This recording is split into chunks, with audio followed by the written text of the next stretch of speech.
दोस्तों, मनुष्य के जीवन में बोलना कितना जरूरी है, ये तो हम सब जानते ही हैं। पर आज हम लोग समझने की कोशिश करेंगे कि चुप रहने के भी कितने फायदे होते हैं। लेकिन उससे पहले, अगर आपने इस चैनल को सब्सक्राइब नहीं किया है, तो अभी कर लें। दोस्तों, वाणी या बोलना ही नहीं, बल्कि मौन में भी शक्ति होती है। यही कारण है कि धर्मों में मौन को बहुत महत्व दिया गया है। वैज्ञानिकों द्वारा भी इस बात को माना गया है कि सेहत से मौन का गहरा संबंध है और इससे मानसिक शांति मिलती है। मौन से विचारों में एकाग्रता आती है और रचनात्मकता बढ़ती है।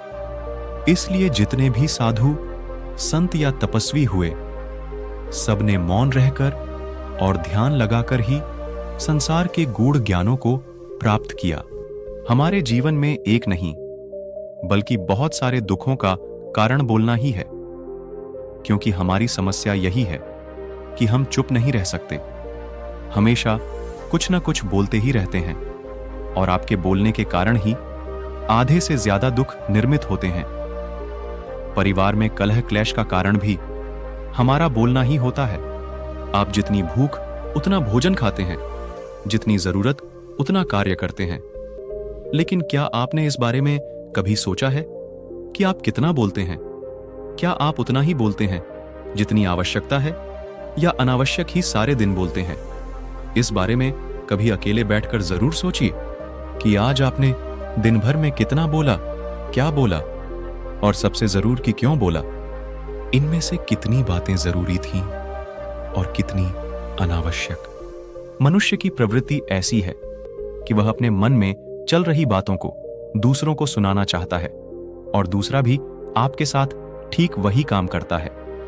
ये बातें किसी अन्य या तीसरे व्यक्ति से संबंधित हो तो सुनने सुनाने का काम और भी दिलचस्पी से होता है। आप फिर जब कभी भी बैठते हैं तो इन्हीं बातों को फिर से दोहराया जाएगा और फिर से इन्हीं बातों पर विचार करेंगे। यह सुनने सुनाने का माहौल जीवन भर चलता रहता है और इस तरह से आप खो देते हैं अपना समय, अपना जीवन, अपनी सोच समझ और वो कीमती पल जिसमें जिया जा सकता है और जिसमें आनंद प्राप्त किया जा सकता है। इसलिए इस सुनने सुनाने के माहौल से बाहर निकलें।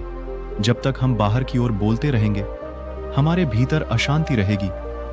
जिस दिन हम मन से चुप हो जाएंगे, तो तब बाहर हमारे मुख से कुछ भी निकले, हम शांत ही रहेंगे।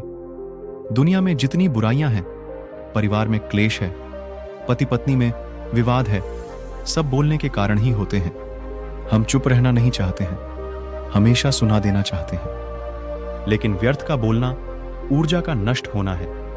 इसलिए जितने भी बुद्धत्व, साधु और संत हुए, वे एकांत की ओर गए, क्योंकि उन्हें अधिक बोलना न पड़े और अधिक सुनना न पड़े। महावीर ने 12 वर्ष और महात्मा बुद्ध ने 10 वर्ष मौन रहने के बाद ज्ञान प्राप्त किया।